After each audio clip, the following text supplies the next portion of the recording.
alábòjútó mi, alátìlẹ́yìn mi. You are the calm in every chaos, the voice of prayer behind every breakthrough. You held our hands before we even knew what life means. Your love raised you today. Your wisdom shaped Deborah. Your strength carried Isaac. Your laughter nurtured Precious.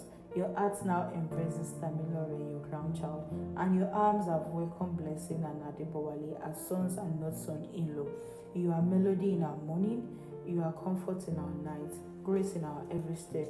We don't just celebrate your birthdays, we celebrate your essence.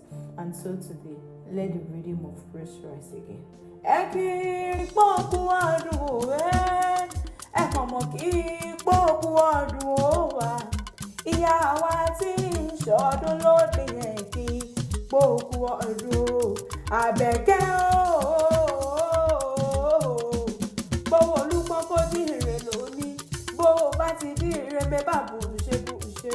Èmi bọ́ lóye mo pè yọ lórúkọ Motunrayo aya òjò olúkù lóye dáadáa láyégúnlẹ̀ aya wọn láyégúnlẹ̀ Èkìtì ọmọ alágbogbo àjílù mọ́ ọgbọ́n dídùn ẹnu mi ìyá Yétúndé ìyá Deborah ìyá Isaac ìyá Precious ọmọ olóríire àrídùnnú rẹ̀ wá ní dìbànújẹ́ láéláé.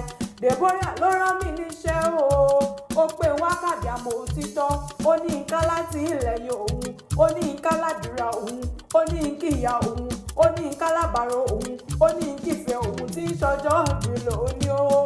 Èrò yẹn wá bá wákàtí àmọ́ òtítọ́ abiyamabọ jágbọ̀rọ̀pọ̀rọ̀ tí ń ṣọdún lò ní kórìíjẹ́ ẹ̀sùn ṣàmọ́dún kẹ́ẹ̀ṣọdún tó pọ̀ láṣẹ lẹ́dùn màrè ọba nínú owó nínú ọ̀la nínú ìfọ̀kànbalẹ̀ nínú ire gbogbo.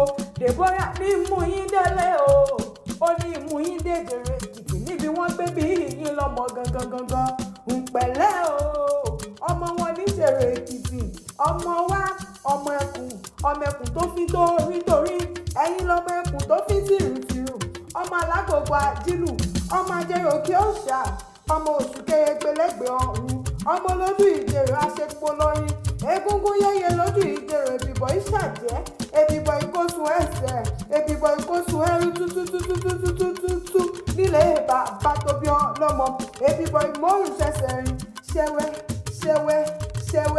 ṣẹ́wẹ́ nílé bàbá ẹ̀yìn. Èkìtì ò fẹ́ràn ọkà rárá Èkìtì ò fẹ́ràn ọkà bí iyán nílé bàbá tó bí ọlọ́mọ. Àbẹ̀kẹ́ mo pé ó dẹ́wà àdúrà kó máa ṣàmì ìwòye àmọ́dún ìgbà léèwọ̀ ilé mi ọmọ léèwọ̀ ilé mi ọmọ léèwọ̀ ilé mi wọ́n nípẹ́ bí ó gbó ó tọ́ ó fọwọ́ pawó ó fèrè ìjọba nínú owó nínú ìfàyàbalẹ̀ nínú ìfọ̀kànbalẹ̀ nínú ire gbogbo ẹ̀rọ àbíàmọ̀ ètù mo náà ní ìgbésẹ̀ èèyàn kan wá pẹ́ ọ kò sí bó ṣe fẹ́ pẹ́ láyé tó alábẹ̀kẹ́ kò sí bó ṣe fẹ́ pẹ́ láyé tó mo náà ní fojú sunkún ọmọ onímọ̀ sàyé ọmọ ohun tó wá dùn ọ́ nínú wá nípa ọ̀lẹ́kùn láṣẹ Elédùmarè ọba nítorí alábẹ̀kẹ́ mọ̀ ń ṣe wípé mo dé aṣọ